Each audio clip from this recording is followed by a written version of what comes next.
오늘은 불면증에 대해서 강의를 하려고 그러는데 조금은 학구적인 부분도 있고 실제로 불면증에 도움이 되는 그런 부분도 있고 해서 지루하신 부분도 있지만 가능하면 그 관심을 많이 가지는 부분을 중심으로 해서 강의를 해보겠습니다. 그 잠은 꼭 자야 하는가? 여기에 대해서 이제 많은 사람들이 궁금해 하는데요. 잠은 꼭 자야지만 됩니다. 그 불면증 환자분들이 저희 외래에 오셔갖고 뭐 전혀 못 잔다, 한숨도 못 잔다고 그러시는 분들이 많은데 사람이 전혀 못 자면 살 수가 없습니다. 사람들한테도 그 하루 이틀 수면을 완전히 안 재우는 수면 박탈 실험을 했을 때 대부분의 환자들이 만성적인 피로뿐만 아니라 심지어는 여러 가지 정신병적 증상이 발생되고 동물 실험에서는 대부분의 동물들이 이제 죽게 되었습니다. 근데 이제 그러면 사람들이 불면증 환자분들은 왜 못 잔다고 생각하느냐? 계속 깨어있는 시간들이 사이사이에 많기 때문에 중간중간 자는 동안에 잠을 자는 걸로 생각지 않습니다. 실제로 저희 그 수면 다운 검사라는 기계를 이용해서 밤새 그 불면증 환자들을 찍어보면 대부분의 환자들이 잠을 그래도 한 3-4시간 이상은 자게 되죠. 그리고 어떤 분들은 거의 정상적인 수면을 하는데도 주관적으로 못 잤다고 이렇게 호소하시는 분들도 많습니다. 그러니까 잠은 꼭 자야 되는데 그 어떤 이유로 자야 되느냐? 잠을 자게 되면 육체적으로나 정신적으로나 어떠한 피로도에 대해서 풀어줍니다. 그리고 우리 생명 유지를 시키기 위해서 여러 가지 각종 면역 기능과 자율신경의 기능을 조절하기 때문에 잠은 반드시 필요하게 되죠. 그럼 잠을 못 자면 어떻게 되느냐? 아까 뭐 조금 설명드렸지만 일단 피로가 회복되지가 않죠. 그래서 정상적인 생활을, 주간 생활 활동을 할 수가 없기 때문에 삶의 질이 떨어지고 여러 가지 건강이 악화되면서 비용이 이제 증가되는 거죠. 건강 유지 비용이. 그리고 오랫동안 불면증이 지속되면 집중력 저하나 기억력 저하, 그리고 불안, 우울증 등이 이제 발생될 수가 있죠. 그리고 이러한 우울증, 불안, 알코올 및 약물 중독, 특히 그 불면증 환자들 중에 상당수가 술에 의존해서 잠을 청하기 때문에 그 알코올 중독 환자가 되는 분들이 많이 있습니다. 그렇기 때문에 불면증을 술로 이제 해결해서는 안 된다는 것이죠.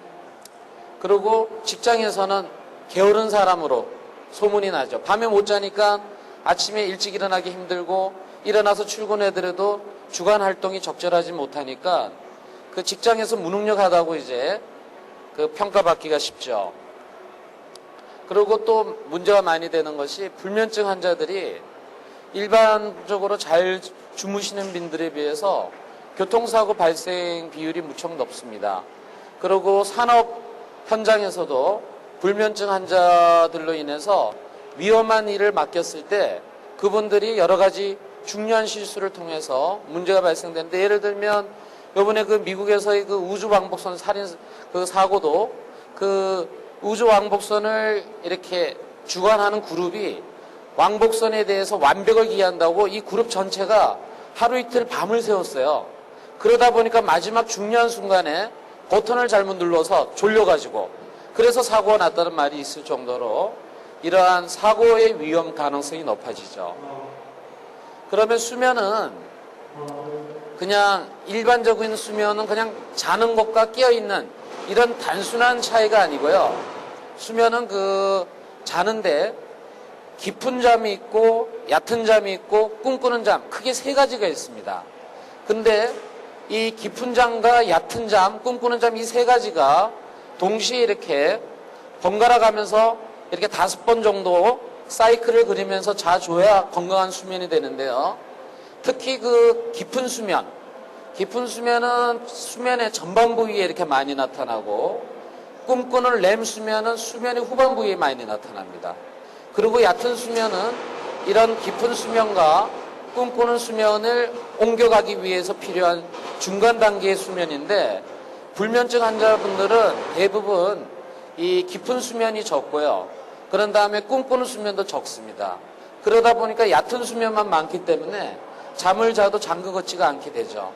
깊은 수면은 아까도 그 수면의 기능 중에 여러분들께서 주간에 활동하고 정신적인 활동을 하고 스트레스를 받고 이런 것들, 여러 가지 이런 활동들을 많이 하시는데, 이런 육체적인 정신적인 활동을, 피곤을 풀어주는 기능이 깊은 수면이고, 꿈꾸는 수면은 여러분들 그 자녀들 학습과 관련해서, 그리고 여러분들 낮에 받았던 스트레스, 이런 문제들을 관리하는 데 필요한 수면이 깊은 수면입니다. 꿈꾸는 수면입니다. 그래서 깊은 수면과 꿈꾸는 수면이 다 필요로 하는 것이죠. 그래서 이거는 뇌 사진을 찍어 본 것인데요.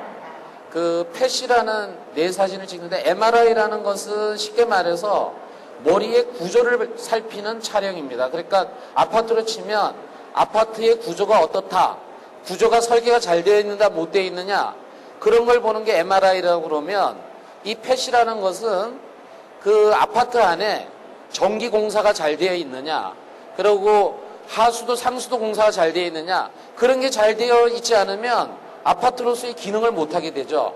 그런 거를 보는데 보면 이런 이 각성 상태랑 꿈꾸는 수면이 있는데 보면 활동도를 이렇게 보는 건데요. 여기 보면 붉은색이 나올수록 더 활동도가 높고, 이 파란색이 나올수록 활동도가 낮은데, 이 꿈꾸지 않는 수면에서는 활동도가 낮에 깨어있을 때보다는 떨어지지만, 꿈꾸는 수면에서는 오히려 더 활동도가 더 증가되는 게 나옵니다. 이건 뭘 의미하냐면, 꿈꿀 때 아주 활발하게 뇌가 움직입니다. 그렇기 때문에 수면은 단순히 낮에 깨어있는 것에 반대되는 현상이 아니라 어떠한 능동적이고 활동적인 역할을 하는 것이죠. 그래서 수면을 통해서, 그러니까 예를 들면 그날 있었던 스트레스도 하루 자고 나면 그 다음날 잊어버릴 수 있죠. 그날 있었던 하루의 슬픔도 그 다음날 되면 잊어버리는 이유가, 꿈꾸는 수면을 통해서 우리의 뇌의 그 부정적인 낮의 활동들을 상당히 정리를 해주는 역할을 하죠. 이거는 뭐 실제 우리 병원에서 찍어본 펫 사진인데 같은 결과입니다. 이게 이제 각성 상태에 비해서 꿈꾸는 수면 때 붉은 것들이 더 많이 나오는 건데, 그림은 잘 보이지는 않겠지만, 그리고 또 이 수면에 있어서 또 중요한 것이, 잠자는 거와 깨어있는 거가 24시간을 중심으로 따져야 됩니다. 그러니까 수면 각성 주기를 따져야 되는데요. 그러니까 밤에 잘 자기 위해서는 낮에 활동이 좋아야지 됩니다. 낮에 적절하게 활동을 하지 못하면 밤에 아무리 자려고 해도 잠을 잘 수가 없습니다. 그러니까 특히 낮에 활동이 어떤 게 제일 중요하냐, 어느 정도 이상의 햇빛이 필요로 합니다. 그러니까 어둡게 실내에 계속 지내다 보면 밤에 잠을 잘 수가 없습니다. 그러니까 낮에 어느 정도 1시간, 최소한 1시간 이상 내지 2시간 정도의 햇볕과 적절한 운동을 하게 되면, 여기에 보시면 이 멜라토닌이라는 수면 호르몬이 밤에 분비되는데, 이 호르몬의 분비가 더 빨리 되고 더 많은 양이 분비가 된다고 합니다. 그래서 밤에 못 잤다고 해서 낮에 더 자려고, 아침에 더 자려고 침대에 누워있거나 커튼 치고 있으면 수면 각성 주기가 깨어져서 밤에 더 못 자게 되는 것이죠. 그래서 이러한 빛이 얼마나 중요하면, 우리 눈을 통해서 우리 뇌의 시상교차핵이라는 부위에 전달이 됩니다. 이 부위에 전달되면, 아, 이제는 깨어서 활동을 해야 되는구나. 그러다가 이제 밤에 어두워질 무렵이 되면 저 부위의 활동이 줄어들면서 멜라토닌이 분비되고, 그러면서 잠을 자게 되는 것이거든요. 이런 것이 이제, 체온은 낮에 활동할 때는 깨어있고 밤에 할 때는 줄고, 멜라토닌은 반대가 됩니다. 이러한 각성 주기를 유지해주는 체온과 멜라토닌이, 이런 것들이 적절하게 유지되어야지만 깊은 수면을 잘 수가 있게 되시죠. 그래서 이거는 뭐 우리나라도 들어와 있는데, 광치력이라 그래갖고요, 낮에 햇볕을 많이 못 보는 분들, 그리고 수면 각성 주기가 뒤로 밀려 있는 분들을 위해서 이런 광치력들을 통해서 수면 각성 주기를 잡아주는 것만 하더라도 불면증이 많이 개선이 된다고 합니다. 그런 불면증 증상은 아주 흔히들은 잠들기 힘들다고만 생각하는 건데 그것뿐만 아니라 중간에 깨는 거, 새벽에 깨는 거, 그리고 자고 나도 잠그 걷지 않은 거, 그리고 낮에 활동하는데 집중도 안 되고 피곤한 거, 이런 게 다 불면증 증상입니다. 그래서 불면증은 얼마나 흔한가? 남자보다 여자가 더 많죠. 그리고 평생을 살면서 3분의 1은 3명 중에 1명권은 불면증을 경험을 한다고 합니다. 근데 소위 말해서 1개월 이상 진행되는 만성불면증은 10명 중에 1명꼴이라고 합니다. 그러니까 여러분들 여기 계신 분들 중에 물론 불면증에 관심이 있어서 오셨기 때문에 더 많은 불면증을 경험하셨을지도 모르겠지만 일반적으로도 10명 중에 1명꼴은 불면증을 경험하기 때문에 상당히 흔한 질환입니다. 그리고 여자들이 남자들보다 한 2배 정도 더 많고요. 연령이 이렇게 증가될수록, 연세가 증가될수록 젊은 사람들에 비해서 더 불면증이 많이 오는데 그 이유는 수면 각성 주기의 리듬이 좀 연세가 드시면 좀 약해지는 경향이 있어요. 그래서 불면증이 더 되기가 쉬운데요. 문제는 이런 불면증 환자분들을 있지만 환자들 중에 불과 5%만 그 수면 전문가한테 찾아온다는 것이죠. 그래서 불면증에 대한 오해가 있는데 술 한 잔 먹고 자면 해결된다. 많은 사람들이 이걸 얘기하는데 술을 먹고 자면 잠은 금방 드는데요. 깊은 잠을 못 들고 꿈꾸는 잠이 안 옵니다. 그리고 술 먹고 자면 새벽에 자꾸 깨게 되고요. 그리고 또 문제는 술을 먹고 자면 그 잠을 유도하기 위해서 필요한 술의 양이 처음에는 소주로 치면 한두 잔 필요하던 것이 점점점 늘어나게 됩니다. 내성이라 그러죠. 내성이 생겨서 나중에는 술에 대한 의존성이 진행되고 그렇게 되면 불면증을 더 치료하기 어렵게 되죠. 그리고 수면제는 중독이 되기 때문에 먹으면 안 된다고 자꾸 얘기하시는데 의사의 지시에 따라서 적절하게 수면제를 복용하면 술을 먹는 것보다 훨씬 더 안전하게 치료를 할 수가 있습니다. 그리고 하루에 잠은 8시간 자야 된다. 보통 일반인들 대상으로 한 연구에서 한 7시간 반에서 8시간을 평균적으로 잔다고 합니다. 이렇게 자는 사람들이 가장 수명 시간이 길다고 하죠. 그보다 짧게 자는 사람들이나 그보다 길게 자는 사람들은 수명 시간이 짧아진다고 하죠. 그렇지만 사람에 따라서 우리 이명박 대통령처럼 짧게 자도 괜찮은 사람들이 있어요. 어떤 사람들은 9시간, 10시간을 자야지 괜찮은 사람들이 있습니다. 그거는 개인적인 유전적인 차이가 있기 때문에 꼭 8시간을 잘 필요는 없습니다. 그거는 이제 자기 자신이 수면을 취해봐서 낮에 활동하는데 이상이 없고 잠드는데 문제만 없다면 6시간을 자도 좋고 7시간을 자도 좋습니다. 그리고 나이가 들면 잠이 없어진다. 자꾸 말씀하시는데 그거는 아니고요. 연세가 드시더라도 자기 자신이 건강을 잘 유지하시는 분들, 주간 활동을 적절하게 하시고, 그리고 주간에 햇볕을 많이 쬐시고, 다른 육체적이나 또는 정신적인 질병이 없으신 분들은 젊은 사람들 못지않게 수면에 문제가 없습니다.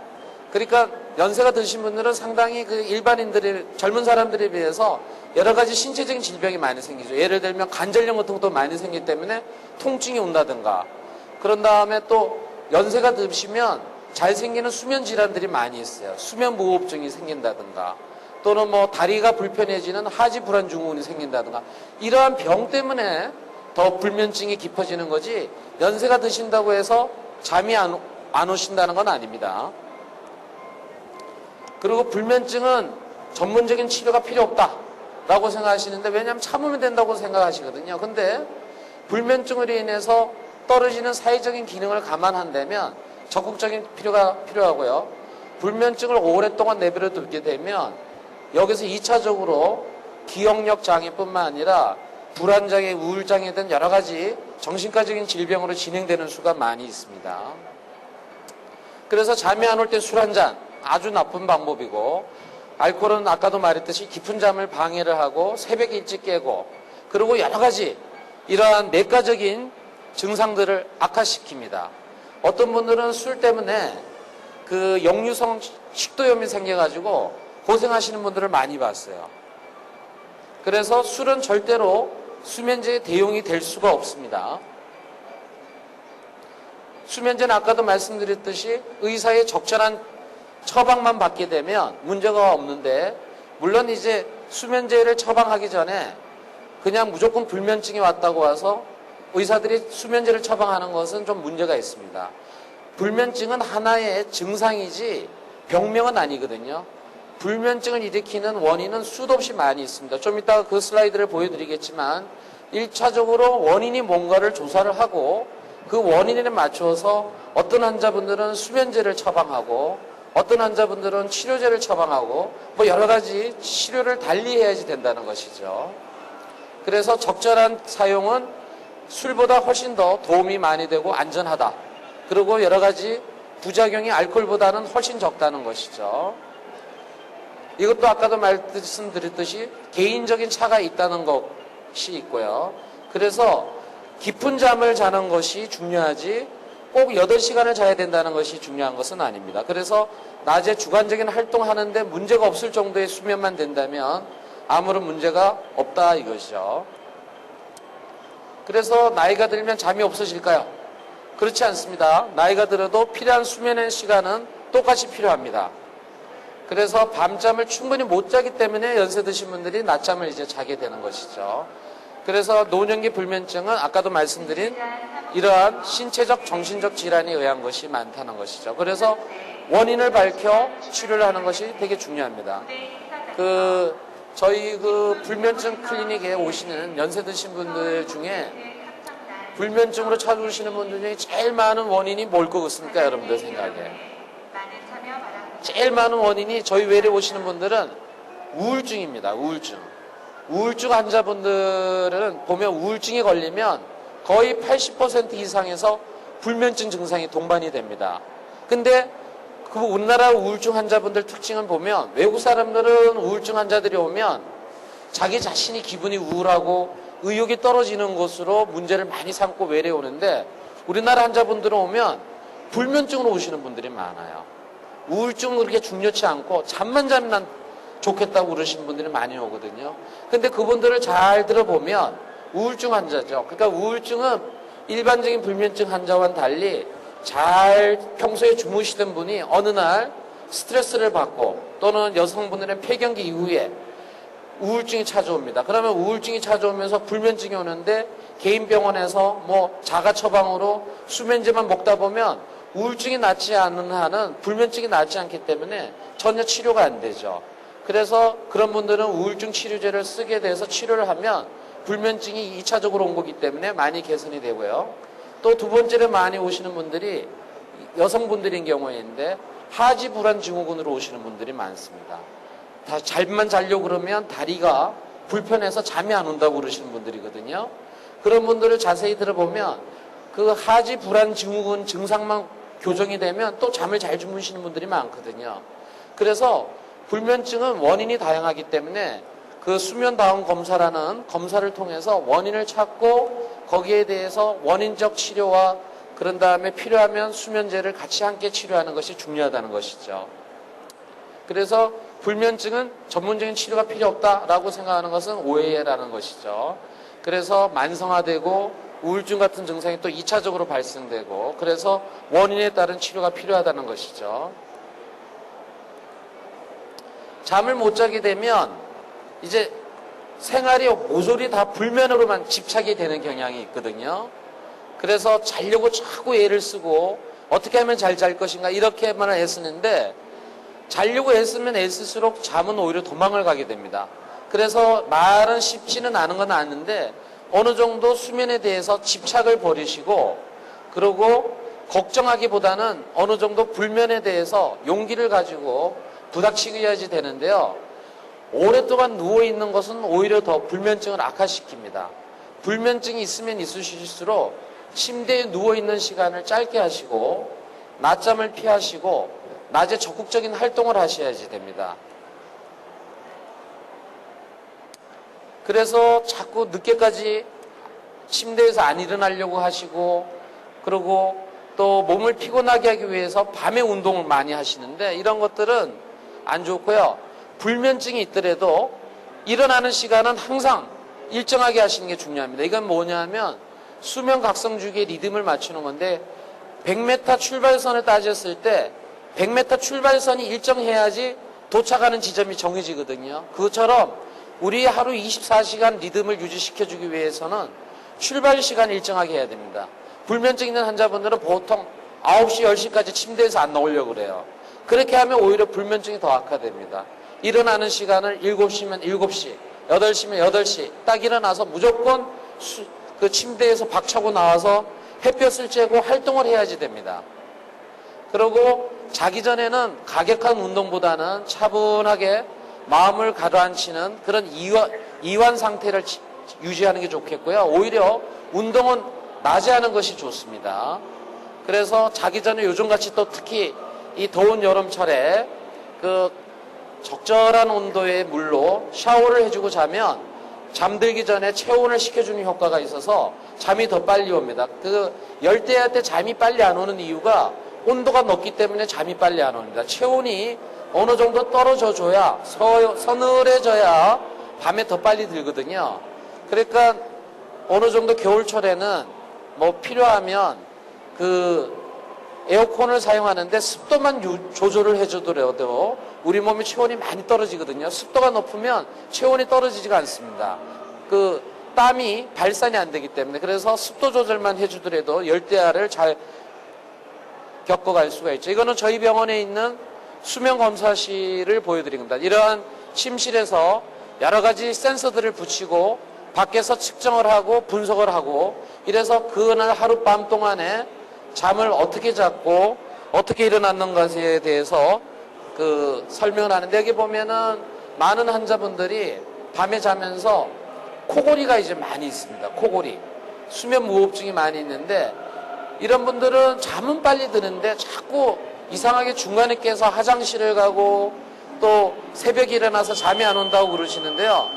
그런 분들 보면 이러한 수면 무호흡증과 불면증이 아니 코골이가 있는 경우가 많이 있습니다. 그러면 불면증은 어떤 원인들이 있을까 보면요. 이렇게 많은 원인들이 있습니다. 여기 보면 술이 있고요. 고혈압약, 진통제 이런 약물들이 불면증을 일으킨다는 것을 잘 모르시는 분들이 많고요.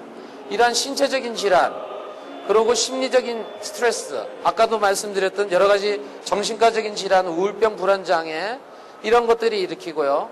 만성불면증은 여기 보신 것처럼 그 수면 습관을 갖다가 행동을 잘못해서 점차적으로 만성불면증으로 진행되는 것이죠. 그래서 수면 위생 관리를 잘 못하게 되면 이러한 불면증으로 진행이 될 수가 있는 것이죠. 그래서 불면증의 원인은 어떤 분들은 잠을 잘 자는데 왜 나만 못 잘까? 이렇게 고민하시는 분들이 있는데요. 일부 상당수 환자들 중에는 타고난 요인이 많습니다.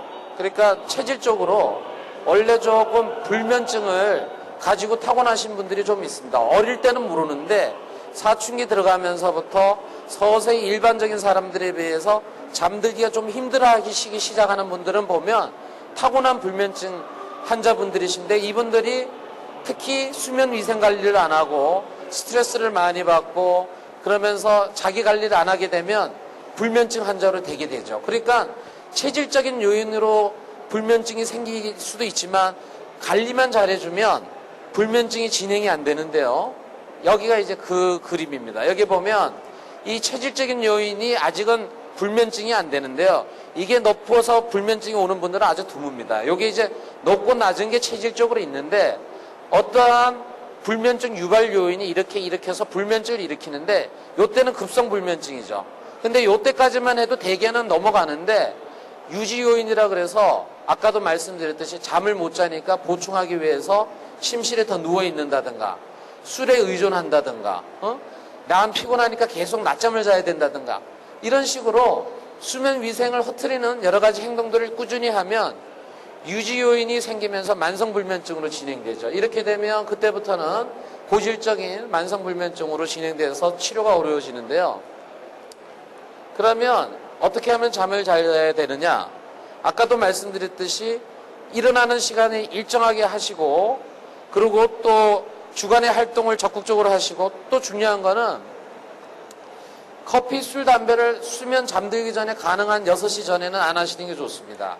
많은 분들이 커피를 드시는데 커피를 드시더라도 오전 중에 드시고 오후에는 드시지 않는 게 좋고요. 그리고 잠들기 전에 과식을 하거나 너무 물을 많이 먹는 거가 또 안 좋습니다. 가식을 해도 깊은 잠을 방해하고 물을 많이 먹으면 중간에 소변을 보는 것 때문에 깰 수가 있기 때문에요. 그리고 아까도 말씀드렸듯이 계속 낮잠 시간은 피하시는 게 좋고요. 어떤 분들은 이상하게 초저녁만 되면 졸려가지고 그 시기를 참지 못하고 초저녁에 잠들고 그냥 밤새는 분들이 있는데 저희 불면증 환자들 분 중에 그런 분들이 꽤 많이 있습니다. 그럴 때 저희가 공부하는 거는 초저녁 잠을 어떻게든 자지 말라고 그러거든요. 그러면 처음에는 힘든데 초저녁에 못 자면 나는 밤에 내내 못 자는데 어떻게 하느냐 이렇게 말씀하시는데 처음에는 힘들지만 수면 각성주기 리듬이 돌아오게 되면 그런 초저녁 잠에 드는 것이 후반으로 밀리면서 이제 정상적인 수면으로 갈 수가 있습니다. 그리고 침실에서 잠만 자야 되는데 침실에서 TV 보고 침실에서 책 읽고 침실에서 업무 활동하고 이렇게 하면 침실은 잠을 자기 위한 용도인데 업무 활동하기 위한 용도로 바뀌면 졸립다가도 침실에만 들어가면 잠이 깨게 되는 것이죠. 그렇기 때문에 침실은 잠자기 위한 용도로만 쓰여야지 침실에서 다른 행동을 하시는 것은 좋지 않습니다. 그래서 어떤 분들이 그러면 수면 전문가한테 찾아와야 되느냐?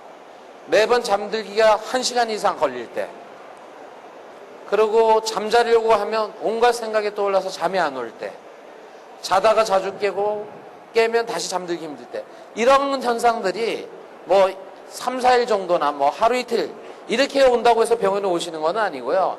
이러한 현상들이 최소한 뭐 2주 이상, 1개월 이상 가면서 또 어떤 분들은 한 달 이상 되더라도 안 오는 분들이 있어요. 그런 분들은 나는 잠을 좀 못 자도 그냥 참고 일상생활 하는데 문제 없다. 이런 분들은 늦게 오시고요. 어떤 분들은 며칠만 못 주무셔도 나는 하루만 못 자도 나는 못 사는 사람이다 해갖고 그리고 예민하신 분들은 며칠만 못 자도 찾아오시는 분들이 있고요. 그리고 또 너무 일찍 깰 때, 그리고 자고도 잠그지 않고 피곤할 때, 그리고 주간 졸림증으로 피곤감이 지속될 때, 이럴 경우에는 특히 1개월 이상 될 경우에는 찾아와야지 된다는 것이죠. 그러면 불면증은 치료가 되느냐? 사실 불면증은 치료는 쉽지는 않습니다. 그렇지만 완치되는 경우는 드물지만 일단 아까도 말씀드린 것처럼 만성불면증이 오랜 세월 되신 분들은 완치가 어려운데 대신 2차적인 원인에 의해서 생긴 불면증 환자분들은 완치가 가능합니다. 특히 그 우울증 환자분들은 아주 잘 완치가 되고요. 그리고 하지불안증후군 같은 또는 주기적 사지운동증 장애 같은 원인이 있는 불면증 환자분들은 치료를 잘하면 완치가 되는 것이죠. 그래서 어떠한 치료를 통해서 되느냐 하면 일단 정확하게 평가를 하고 진단을 하고 1차적인 원인 치료를 하고 이런 원인이 없이 생긴 불면증은 수면 위생을 잘 교육을 해주고 그리고 약물 치료와 강선 치료 그리고 불면증 가지신 분들은 예민한 분들이 많아서 그 예민도를 떨어뜨려주는 이러한 비약물 치료, 이완요법이나 인지행동요법 같은 이러한 치료를 통해서 복합적인 치료를 하게 되면 치료 가능성이 높아집니다. 그래서 요즘 나오는 이상적인 수면제라는 것은 옛날 수면제와 달리 요즘 나온 수면제는 상당히 부작용이 줄어들었습니다. 그래서 옛날에는 부작용이 많아서 수면제를 사용하기가 어려웠는데 요즘 나오는 수면제는 부작용이 상당히 줄어들었습니다. 그래서 여기 보신 것처럼 과거의 수면제는 이렇게 부작용이 불량을 했었거든요. 근데 안정성 면에서 현재 수면은 좋아졌고 효능은 똑같이 유지되고 있죠. 그래서 수면제 처방이 용이하지만 그렇다고 해서 수면제를 남용하는 것은 결국은 또 불면증을 악화시키기 때문에 수면제는 의사의 지시에 따라서 적절하게 사용하고 필요에 따라서 그리고 여러 가지 수면 위생과 각종 치료법을 동원해야지만 불면증을 치료하고 관리를 할 수 있게 되는 것입니다. 그래서 불면증에 대해서 말씀드릴 거예요. 또 하나는 워낙 코골이와 수면무호흡증 환자들이 많아서 요까지만 좀 강의를 하면요. 그 코골이가 심한 분들이 많은데 옆에 사람들이 더 괴롭죠. 그래서 코 수술을 이제 받으러 이비인후과를 많이 가시는데 수술을 받는다고 해서 수면무호흡증이 좋아지지는 않습니다. 왜냐하면 수술을 하게 되면 코 부위와 입 쪽으로만 수술을 해야 되지 그 밑으로 막히는 부분은 수술을 못 하거든요. 그래서 이러한 코골이와 수면무호흡증이 심하면 여러분들 그 환자분들 중에 또는 뭐 일부 가까운 사람이 자다가 갑자기 죽는다는 분 있죠. 자다가 갑자기 죽었다는 사람들은 대부분 다 이 수면무호흡증이 있습니다. 수면무호흡증이 있으면 밤에 숨을 못 쉬기 때문에 잠을 깨는 불면증을 유발할 수도 있지만 각성을 자꾸 일으키기 때문에 혈압이 이렇게 자꾸 올라갑니다. 그래서 자다가 심장마비가 온다든가 자다가 그 뇌혈관이 터져서 뇌졸중으로 이제 사망하게 되는데요. 이거는 뭐 실제로 이렇게 수면 다운 검사로 찍으면 수면 무호흡증이 이렇게 나타나는 양상을 보여주고 있는데 여기 보면 이 그림을 보면 우리가 이제 잠을 자는 걸 보는데 이제 보면 정상적인 수면은 이렇게 자는데요. 이 수면 무호흡증 있는 환자분들은 깊은 잠이 없고 자다 깨다 이렇게 밤새도록 움직입니다. 그리고 산소 포화도가 떨어지고요. 그래서 보면 이 빨간 것이 자율신경계의 그것을 나타내는데 이 우리가 수면 중에는 교감신경계는 떨어지고 부교감신경계는 올라가서 자율신경계가 평온해야지 되는데 수면무호흡증 환자들은 보시는 바처럼 이러한 교감신경계가 엄청 항진이 되죠. 정상인은 이런 정도인데 그리고 부교감신경계는 정상인에 비해서 엄청 떨어집니다. 이러한 이유로 심장합병증, 고혈압 등으로 인해서 수면무호흡증은 상당히 위험한 병이기 때문에 적극적인 치료를 해야지 된다고 생각하고요. 오늘은 제가 이제 좀 그 불면증과 수면무호흡증에 대해서 얘기를 드렸고요. 뭐 또 시간이 되면 더 강의를 했으면 좋겠는데 오늘은 이 정도까지만 강의를 하고요. 네, 고맙습니다.